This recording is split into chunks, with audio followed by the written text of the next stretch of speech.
Hey, good morning and welcome to Hobby Evolution episode 185. Monday it is. Can you believe it's the first day of February? This is the time that I start kind of my mood brightens up because January is that you get the winter blues. January, at least here in the upper Midwest, is like the worst month of the year because you have a holiday hangover. It's a long month, 31 days. It's the coldest month. Sometimes we see like temperatures dropping to 20 to 30 below zero. Wind chills can get down to 50 below zero.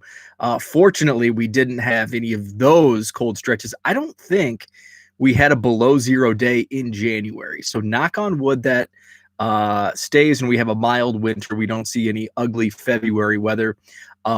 We were dumped with some snow here, more than the last couple, actually more than probably the last 5 years that I remember in January. Zach, good morning. One step closer to baseball. Yes, sir. Good morning, sunshine to you, Brad.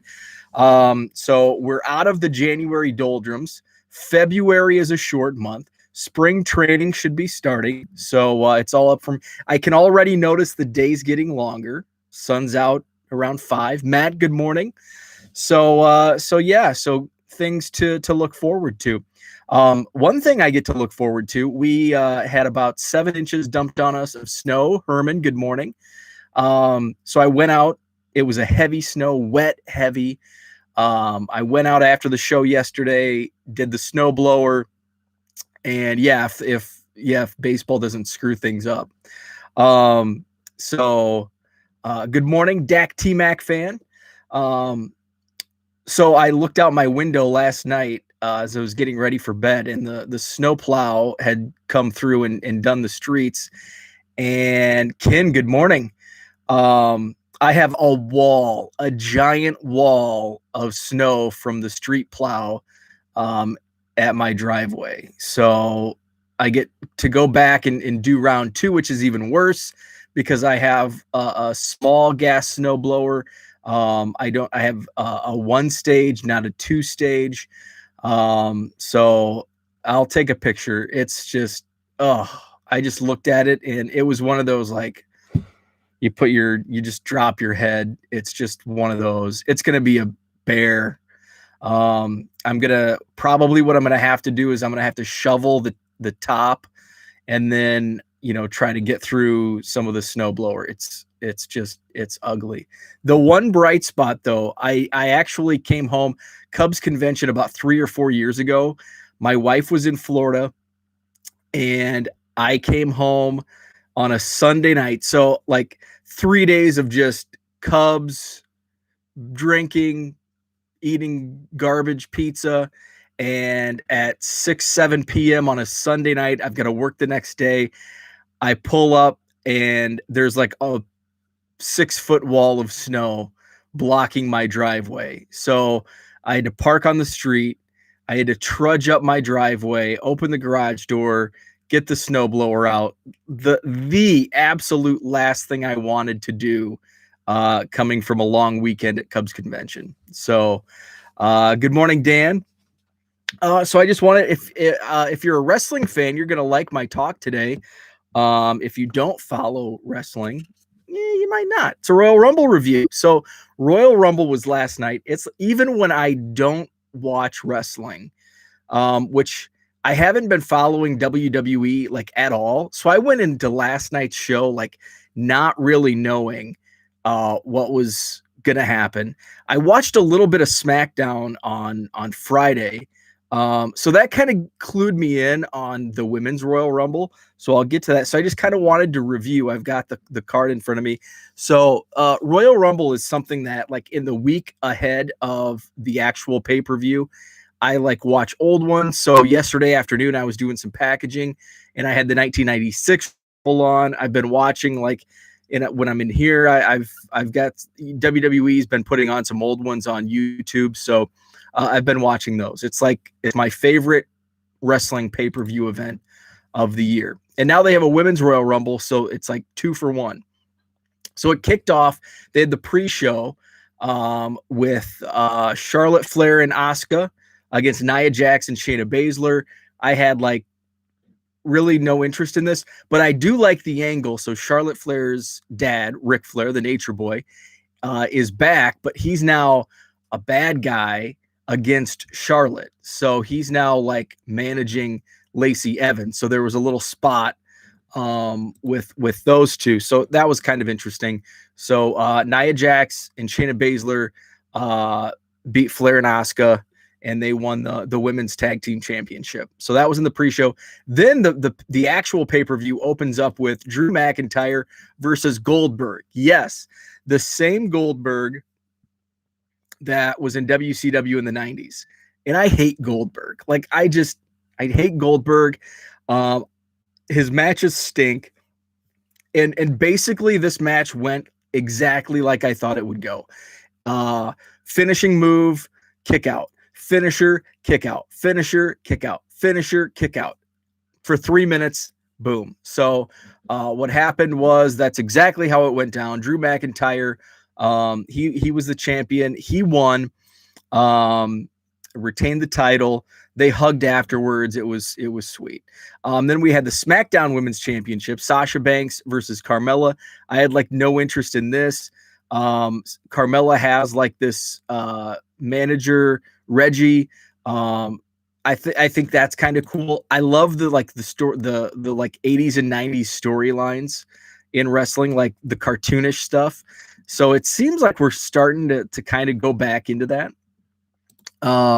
So Sasha Banks beat Carmella in that. Then we had the Women's Royal Rumble. And so my clue on who was going to win the Women's Royal Rumble, at least my opinion, was Bianca Belair, she is a BA. She is a bad arse. She is awesome. So she actually was an All-American track and field athlete at Tennessee, and she is a brick house. She is awesome. So her and Bayley are in like this feud, and I saw this on SmackDown where Bianca Belair had to do this like basically kind of like a CrossFit challenge. Well, Bianca Belair is like a CrossFit All-American. That's how she came to WWE from CrossFit. So she did that. And so I'm like, wow, they're really pushing Bianca Belair. And they talked a lot about her in the pre-show. So I'm thinking, this is her time. This is like her moment. And somebody like replied, I predicted it on Twitter. Somebody replied Rhea Ripley. And both of them did awesome in the Rumble. And it ended up being those two, the final two, and they put on a heck of a show. It was awesome. And Bianca Belair ended up winning the Rumble over Rhea Ripley. And it was there were some great spots. I think it's Billie Kay came down, and like she didn't get in the ring. She went to the announce booth, and then she was like trying to as the entrance came in, she would go up and try to like team up with them. So Jillian Hall came back, who her stick was this like terrible karaoke singer, just like chalkboard nails on a chalkboard voice. So they teamed up to be Billy and Jilly, and they kind of tag teamed up, and I think Jillian Hall actually eliminated Billie Kay. So that was great. The Women's Royal Rumble was really good. Then we had, did we have a match? Oh, then we had the match between, it's not showing up here, between who was it? Kevin Owens and Roman Reigns. And that was a heck of a match. They did a spot off a forklift. Kevin Owens got up on a forklift, jumped down on Roman Reigns. So that was a heck of a match. The Men's Royal Rumble, my pick was, and now I can't remember. Oh, so my pick was Randy Orton, and here's why. So in the pre-show, they kept pumping up. Randy Orton has what they were going through, like all the numbers, and Randy Orton has won the Royal Rumble twice. The record holder for wins is 3 by Stone Cold Steve Austin. So they kept, like, they mentioned it, but then they kept coming back to that. And it's almost, I'm going to go with Randy Orton. And then he comes out number 2 against Edge. And it's like, okay, well, these guys are 1 and 2. This can go one of two ways. They can last through the entire Rumble, or they just kind of get into a feud and do their own thing, and it sets up like a WrestleMania match, because those two had a match. Was it last year? I think last WrestleMania. So kind of like the payoff between these two guys. So they end up going out of the ring and but under the rope. So they weren't eliminated. They were still in the match, but outside the ring. And Orton gets injured and has to walk away. But he has not been eliminated. That's the key. So when that happened, it's like, okay, they keep bringing it up. They brought it up several times during the event, during the actual Royal Rumble while he was in it. Now he's injured in the back, but he has not been eliminated. This is the perfect storyline. So there were some starts. So Edge's former tag team partner, Christian, came back. I popped. Carlito came back. I wasn't a big Carlito fan, so that one wasn't as big. Was there another surprise? I think Jeff Hardy was the first to be eliminated, which I thought it was going to be Sami Zayn because he's got this wild thing going on. So Bad Bunny, who I've never heard of, Bad Bunny is a rapper, and he performed earlier in the show. So he had like DJ equipment on the top. The Miz came out, and apparently something happened backstage between them. I think Miz wanted to team up with him. And so the Miz came out, and he's upset at Bad Bunny and just damages all the DJ equipment. So Booker T and Bad Bunny are like buddies or something, and they did a little thing beforehand as well as a backstage like promo. So I'm thinking, oh, this is perfect. Miz is going to come out. Booker T was just dressed in his like GI Bro clothes. So I'm like, he's coming out and he's going to be a surprise entrant right after the Miz, because his buddy Bad Bunny's stuff just got damaged. Didn't go like that. The 16th entrant, I can't remember who it was, but it wasn't Booker T. Booker T wasn't in the match. But Bad Bunny came out and actually did a high spot off the top rope and jumped down on Miz, I think after he'd already been eliminated. So that was kind of the payoff to having his DJ equipment damaged. So we get down to it. And so then we have the big boys at the end. So Seth Rollins, Matt Riddle, who was in there for quite a while, Edge, Christian, Daniel Bryan, and Braun Strowman. And remember, Orton's in the back injured. We don't know if he's going to be back out. And now I'm reading the review because I can't remember it off memory. But so Rollins gets eliminated, and I think eventually, so all these guys get eliminated, except for Edge appears to be the winner. So Edge is the last man standing, and all of a sudden, just like we all had thought, here comes Randy Orton. He does the RKO on Edge. Here we go.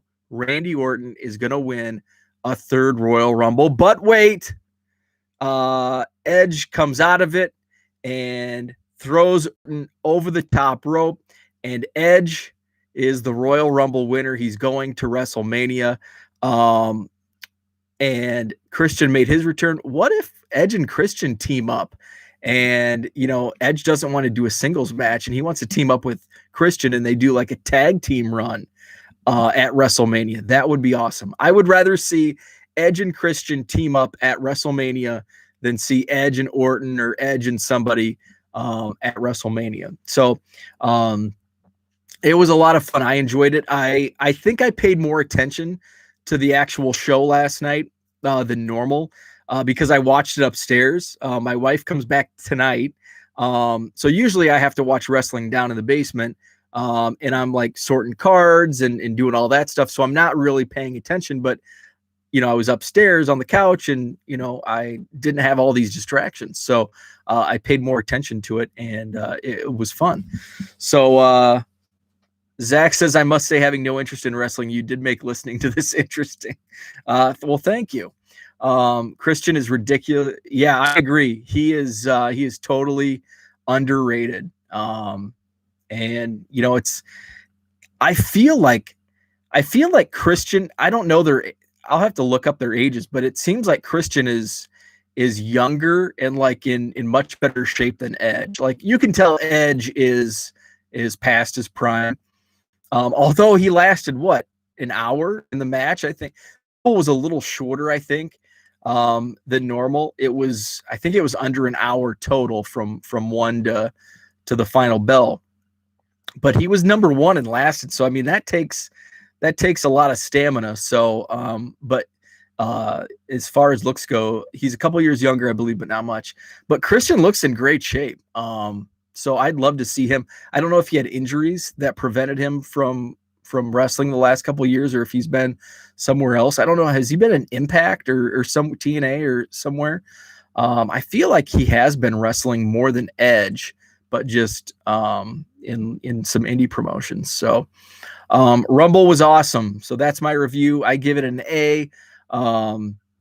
It's nice to have the network back. I had not subscribed for about a year and a half. So I just got it back about a month ago.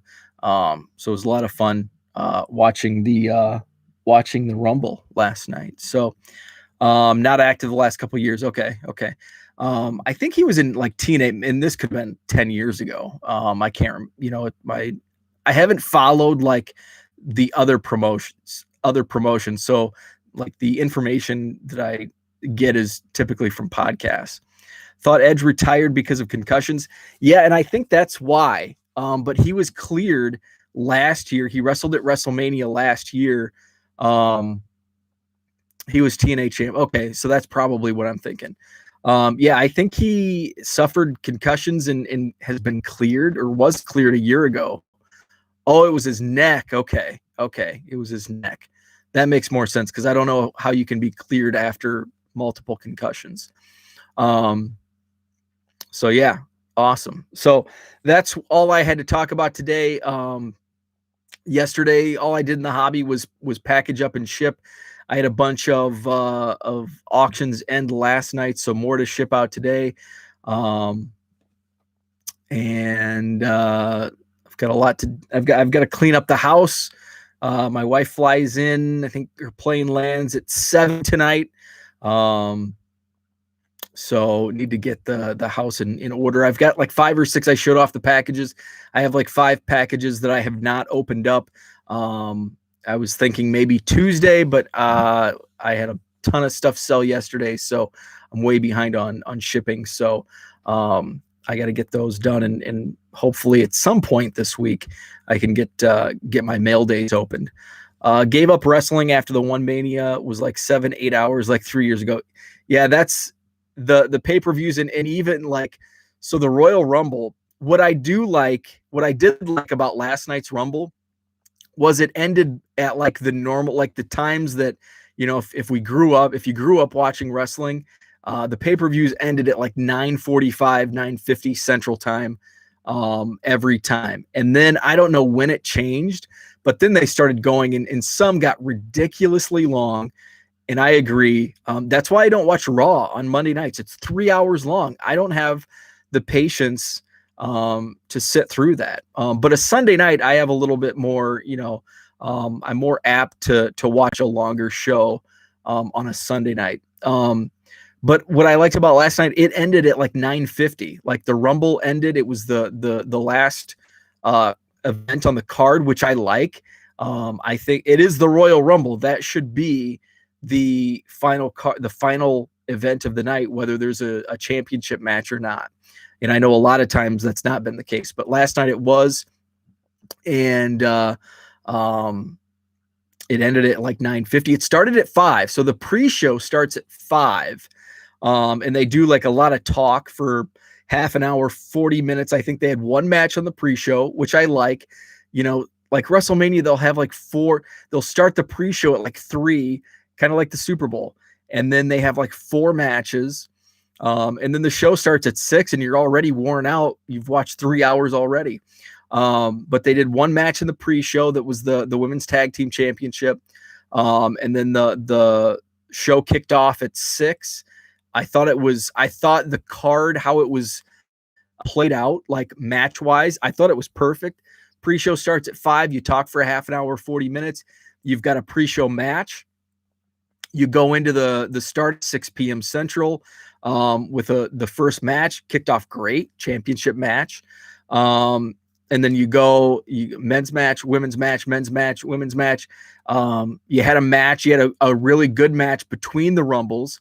And that was my fear after the women's Rumble match. It's like, man, I hope they don't do like a 10-minute like Rumble perspective and then go straight into the men's Rumble. So I like that they broke up the 2 Rumbles and had a match between, and it was an entertaining match. It was the Owens Reigns match. So they have the women's Royal Rumble, then they have Owens Reigns, kind of the break between Rumbles, and then you get back to the main Royal Rumble, which is the finale to the show. So I like the way they did the card. Rumble is always your favorite. Yeah, same here. Royal Rumble is my favorite. WrestleMania is number 2. The rest of the stuff, like, I don't even really watch. Like, the only must-see events are Rumble and Mania. And then outside of that, I really don't I don't follow it. So Rated R Superstar T. Nice. So I just wanted to talk about the Royal Rumble. I apologize if you're not into wrestling, because that's all I talked about this morning. So that's it for today. Website 1millioncubs.com, Twitter at 1millioncubs. eBay store is 99centcards.com. If you're into wrestling cards, by the way, if you're watching and you're into wrestling, I did add some wrestling cards to the store. I have actually the last couple weeks. I've got some variation listings on 2015 and 2016 WWE Heritage. I've got some 85 tops. They're in not great condition. They're in, I'd say, good condition, fair to good. 85 tops WWF, 87 tops WWF. And then I've added I found like some rookies like Charlotte Flair, Alexa Bliss. So I've got some of those. Some of them sold real quick. So those are in the eBay store, 99centcards.com. And then the link is also at 1millioncubs.com. You do you. That's right. You do you, Bo, instead of boo. The 92 Rumble with Flair, that was a great one. I liked the Rumbles in the mid 90s where it was just garbage. They had some garbage rosters in like 94, 95, 96. 96 was kind of like when they started going into the Attitude. Well, it was like the early goings, because I think Steve Austin was in the 96 Rumble as the ringmaster when he first came into the WWE with Ted DiBiase. So there's some great wrestlers in 96, but they hadn't reached, the pinnacle yet. Like early Hunter Hearst Helmsley, like he's the aristocrat. So some of the gimmicks were just brutal, but they had some great finishes. Like the script of those 90s Rumbles were really good. They had some clever finishes. With the 96 was when Shawn Michaels, I think 95 or 96 was when Shawn Michaels was like dangling, but he didn't have 2 feet touch. That was like now it's like every wrestler does it.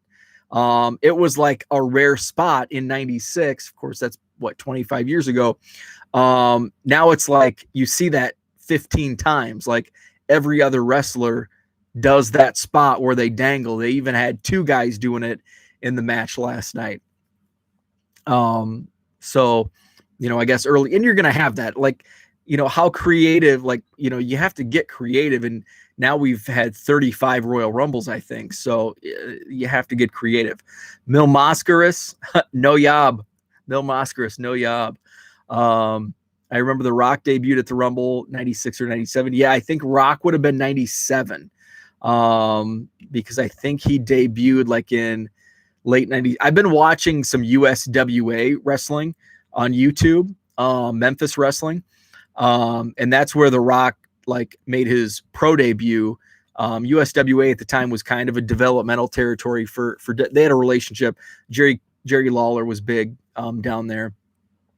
So they had like a talent exchange. So that's where a lot of the guys in like those really terrible gimmicks in the mid 90s came up from USWA and Smoky Mountain. So some of the USWA stuff is great because you see an early Rock promo He was a great talker, like at the beginning in '96. His name was Flex Cavana, was his gimmick down in Memphis, in USWA, and he wrestled down there for about 6 months before he debuted as Rocky Maivia in the WWF. But yeah, USWA wrestling. If you want to see like early Kane, he was the Unabomb down there. Who else was down there? Tony Anthony was a big name down there. He came into the WWE as TL Hopper, the plumber. So there was some great stuff. There's a guy, I can't think of his name on YouTube, but he has like a ton of 90s wrestling. He's got WWF, WCW, even some of the random independents, and then he's got like a ton of USWA from like 94 to 97. And so I just, when I'm packaging, doing eBay stuff, I'm just watching those hour-long videos. Lance Russell and Dave Brown, Corey Macklin are the announcers. It's really good stuff. So it's like, it's almost like, it's basically like minor league wrestling as you see these guys develop, like The Rock and Kane in Memphis. One of the former college football. Yeah, JR loved The Rock, and he tells stories on his podcast, and he shared it a few times about his first when he met Rock for the first time. They went to a restaurant and just slobbered all over him, just loved him. So yeah, good stuff. I've got to run. Thanks for tuning in. Great talk, great chat. Brad is coming up next. Check out his channel, Texas Card Dude, and tonight they'll be on. So check out their channel with Herman at 3B Collection. Check out his YouTube channel tonight, 7 p.m. Central, as they'll be going live tonight. So thanks for tuning in, and have a great Monday.